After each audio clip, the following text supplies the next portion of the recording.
Confusion and frustration from many dance studio owners tonight over the province's modified Stage 2 restrictions. Now, according to the new rules, indoor gyms and fitness centers must close for at least another 22 days, and that includes dance studios. The problem is that an exception is being made for athletes. Their training facilities can remain open while dance studios do have to stay closed, and that's caused many in the dance community to be upset about it, saying the distinction is unfair. For the kids particularly, it feels very arbitrary because what the gymnasts are doing while they're here for their time and what the dancers would be doing in their time, there's no difference.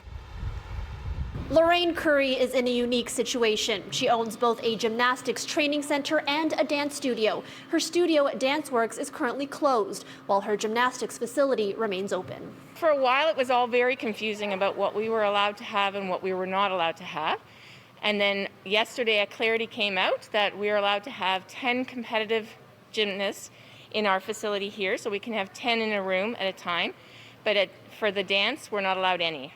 That's because an exception has been made for members of recognized provincial sports organizations. Unfortunately, dance and performing arts in Ontario don't have one. Still, even there, the rules get blurry. Technically, recreational users cannot use the facility, but Muay Thai Ontario writes on their website that they've, quote, fast-forwarded the implementation of recreational memberships to follow the regulation stipulation that the only persons permitted to use the facility are athletes who are members of an organization, allowing many Toronto locations to stay open.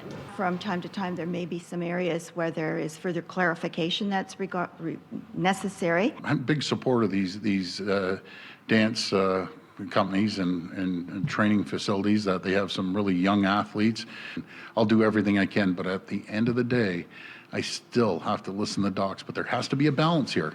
The dance community has started an online petition demanding their studios be allowed to open. The petition has already garnered more than 16,500 signatures. I mean, there's going to be a situation where no matter what they put out, someone's not going to like it, but this doesn't seem fair.